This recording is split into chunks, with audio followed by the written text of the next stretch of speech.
नमस्कार सभी को राम राम। हिंदी व्याकरण में हम पढ़ेंगे प्रत्यय। प्रत्यय क्या होते हैं? प्रत्यय शब्दांश होते हैं जो शब्द के पीछे लगते हैं।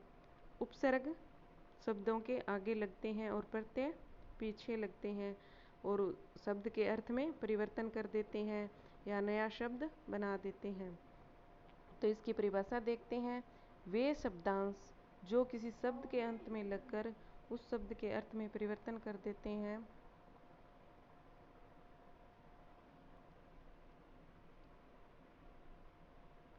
अर्थात नए अर्थ का बोध कराते हैं उन्हें प्रत्यय कहते हैं। जैसे समाज शब्द है, इसमें एक प्रत्यय लगा तो शब्द बन गया सामाजिक।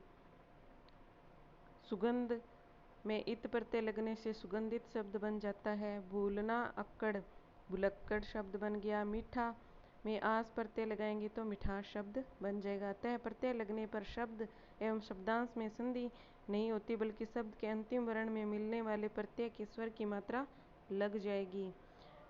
व्यंजन होने पर वह यथावत रहता है। जैसे लोहा आर तो लुहार शब्द।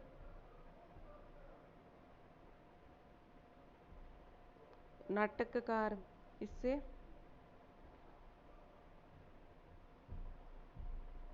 नाटककार ऐसे शब्द बन जाएगा।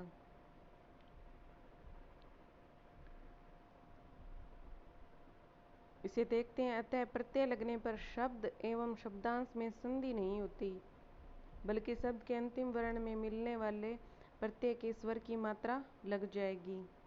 व्यंजन होने पर वह यथावत रहता है। जैसे ये इसमें आ की मात्रा है और इधर भी आ है तो ये दोनों मिलकर आ ही हो जाएंगे, यानी कि इस हा के पीछे आ की मात्रा लगेगी तो भी आ ही रहेगा। और नाटककार है तो ये यथावत नाटक और कार ऐसे लिखा जाएगा, यथावत रहता है। प्रकार हिंदी में प्रत्यय मुख्यतः दो प्रकार के होते हैं, कृदंत प्रत्यय और तद्धित प्रत्यय।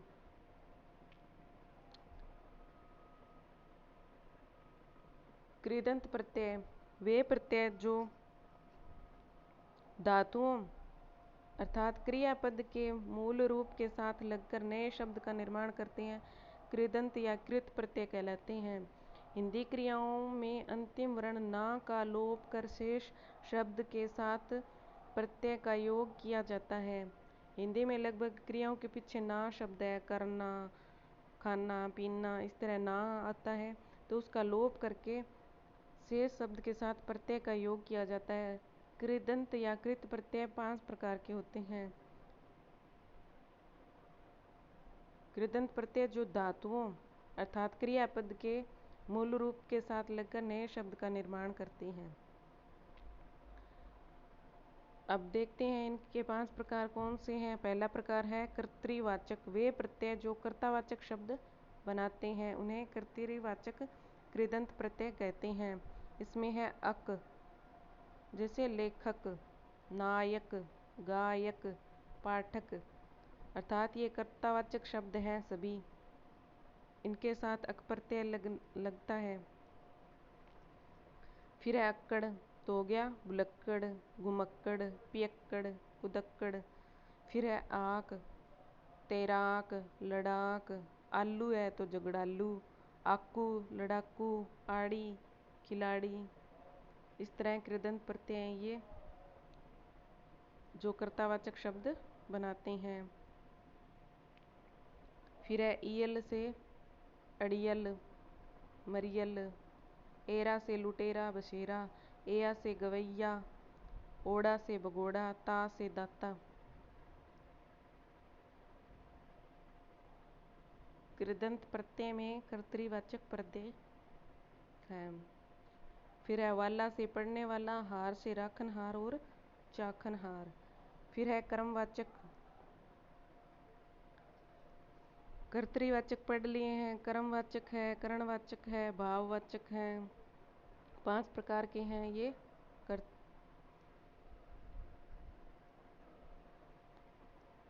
कृदंत प्रत्यय। क्रमवाचक में वे प्रत्यय जो क्रम के अर्थ को प्रकट करते हैं। औना प्रत्यय है तो खिलौना, नी सूंघनी या सूंघना। कारणवाचक वे प्रत्यय जो क्रिया के कारण को बताते हैं। आ प्रत्यय है झूला, झूलना। ऊ झाड़ू, झाड़ना। न बेलन,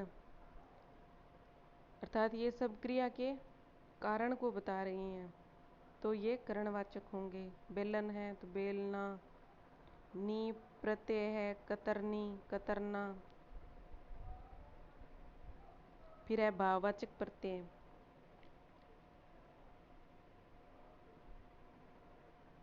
वे प्रत्यय जो क्रिया से भाववाचक संज्ञा का निर्माण करते हैं। इसमें है अ प्रत्यय है तो मार, लूट, तोल, लेख, ये सभी भाववाचक संज्ञा का निर्माण कर रहे हैं। आ है तो पूजा का भाव है। आई लड़ाई, कटाई, चढ़ाई, सिलाई का भाव है। आन प्रत्यय है तो मिलान, चढ़ान, उठान, उड़ान। फिर है आप प्रत्यय मिलाप, विलाप। आव प्रत्यय से चढ़ाव, घुमाव, कटाव। फिर आवा प्रत्यय है तो बुलावा। आवट है सजावट, लिखावट, मिलावट। आहट प्रत्यय से घबराहट, चिल्लाहट। ई प्रत्यय से बोली। भाववाचक संज्ञा में वे जो हमें दिखाई नहीं देते हैं, जिनसे सिर्फ भाव ही प्रकट होता है।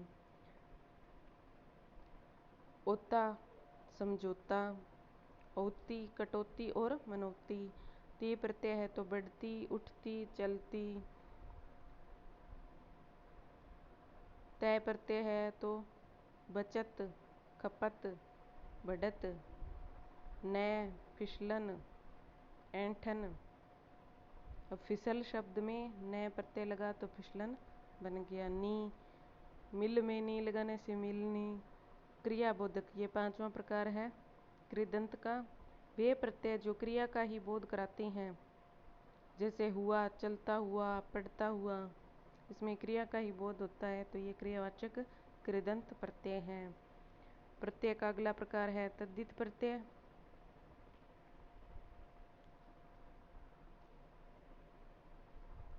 तद्धित प्रत्यय वे प्रत्यय जो क्रियापदों के अतिरिक्त संज्ञा, सर्वनाम, विशेषण आदि शब्दों के साथ लगकर नए शब्द का निर्माण करते हैं, उन्हें तद्धित प्रत्यय कहते हैं। कृदंत क्रि और क्रिया, पहला क है, तो इससे याद रख लेंगे कि कृदंत प्रत्ययों में क्रिया होगी, क्रियापदों के साथ प्रयुक्त होंगे। और वे प्रत्यय जो क्रियापदों के अतिरिक्त अर्थात क्रियापदों को छोड़कर शेष संज्ञा, सर्वनाम, विशेषण आदि शब्दों के साथ लगेंगे, वो तद्धित प्रत्यय होंगे। जैसे छात्र है, यह संज्ञा है शब्द, तो इसमें आ प्रत्यय लगाया तो छात्रा बन गया। देव है, इसमें ई प्रत्यय लगाया तो देवी बन गया। मीठा है, इसमें आस लगाया, मिठाई एक विशेषण है तो मिठास बन गया। अपना और इसके साथ पन प्रत्यय लगाने से अपनापन शब्द बन गया। तद्धित प्रत्यय 6 प्रकार के होते हैं और कृदंत 5 प्रकार के होते हैं। अब तद्धित के 6 प्रकारों को भी देख लेते हैं। इसमें भी कर्तृवाचक, भाववाचक, जैसे कृदंत में भी कर्तृवाचक था।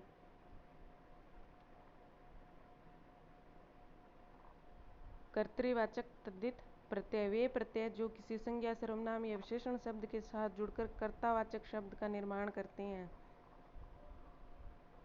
जैसे आर है तो लुहार, सुनार। इया तो रसिया।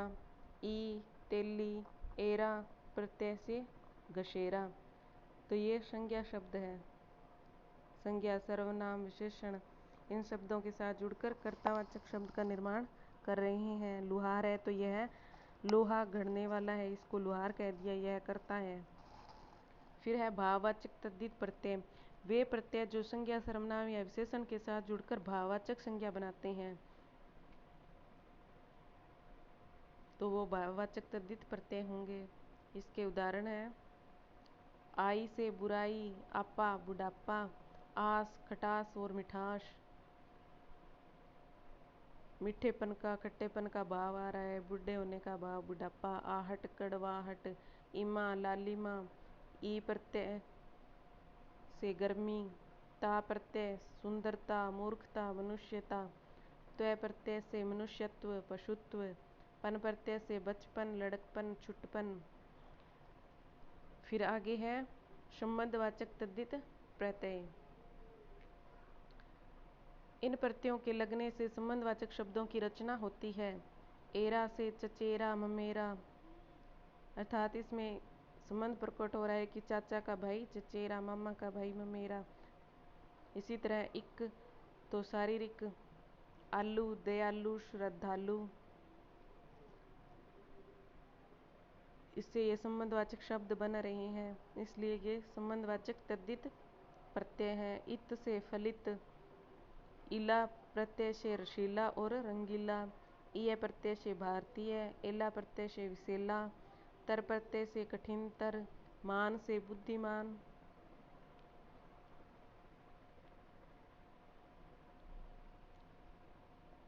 हरा से इकहरा।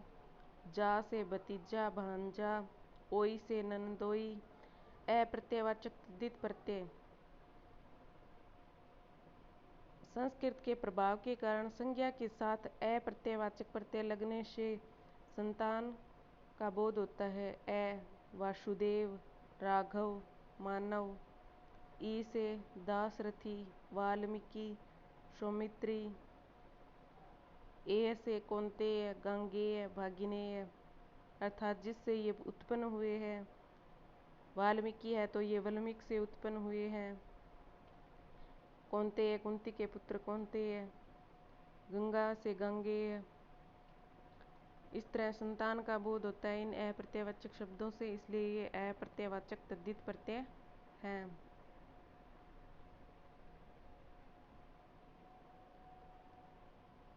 इधर वत पुत्रवत मातृवत।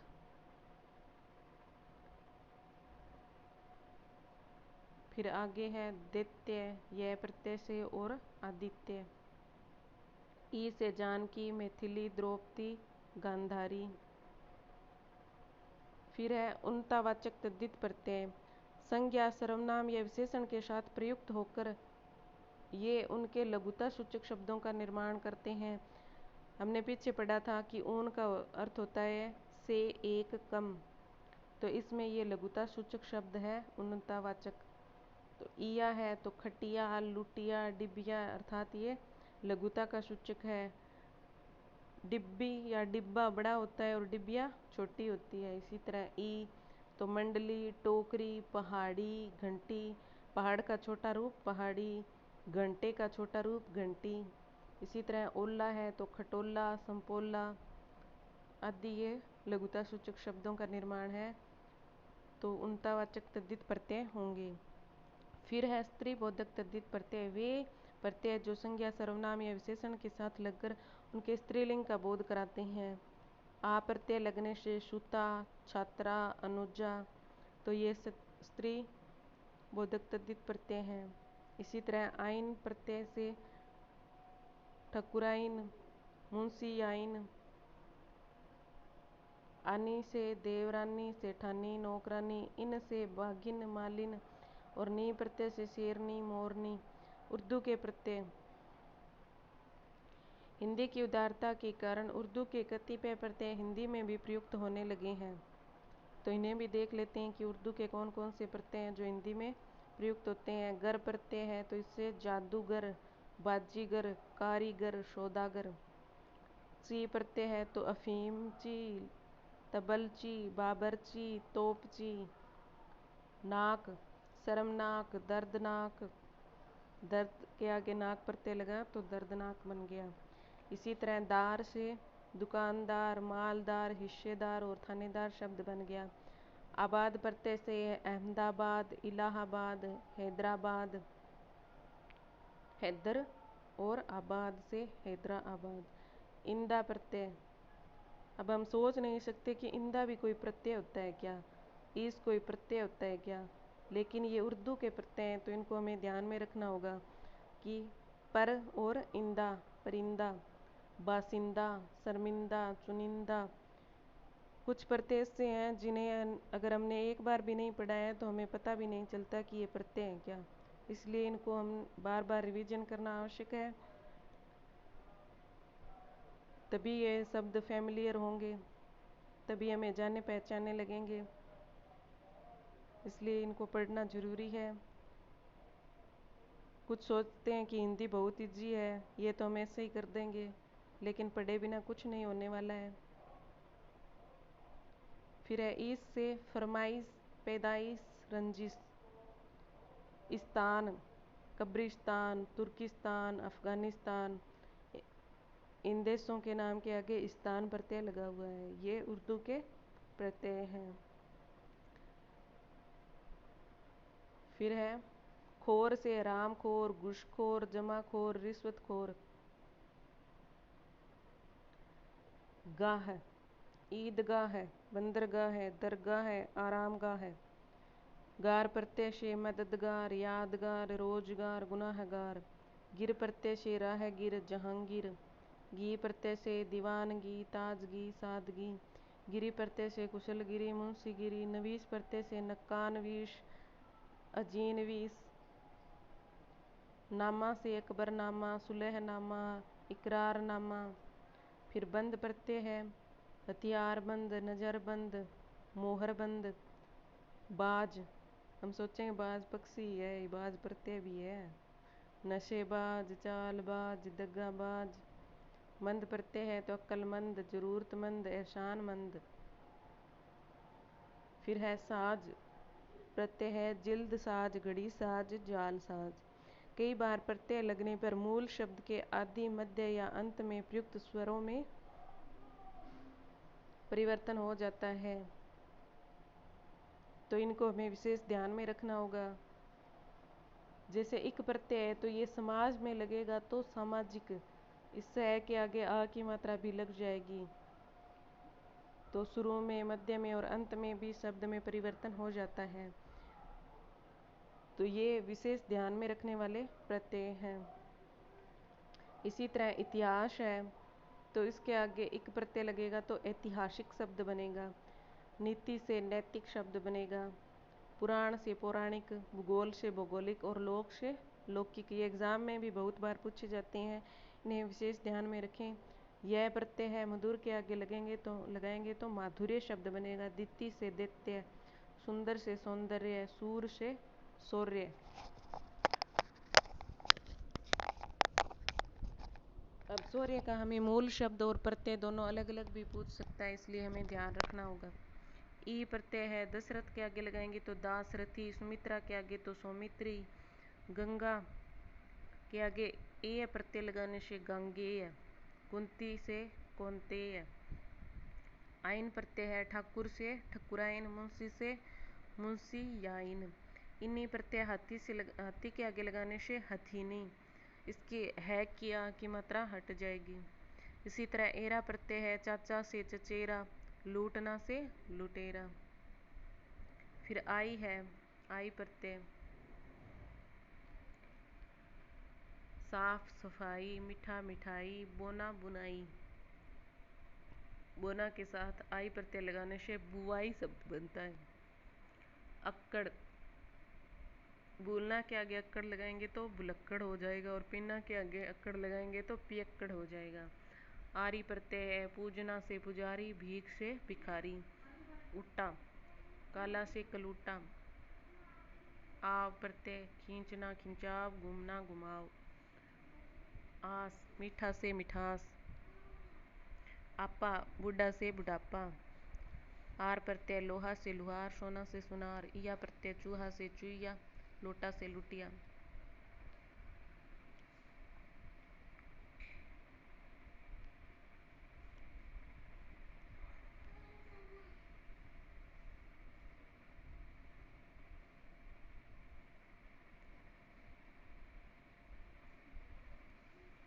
फिर इसी तरह वाड़ी प्रत्यय है फूल से फुलवाड़ी, वास से रानी से रनिवास।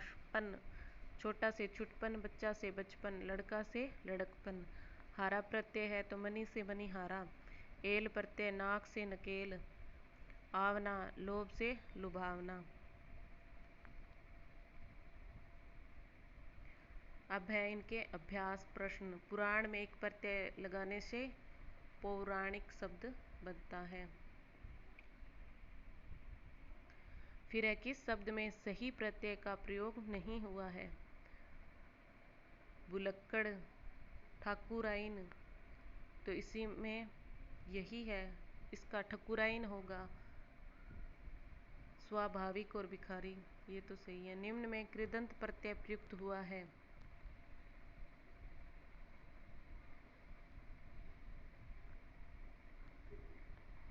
यह आप बताएंगे कमेंट बॉक्स में, ये क्वेश्चन आपके लिए है। यह प्रत्ययुक्त शब्द नहीं है।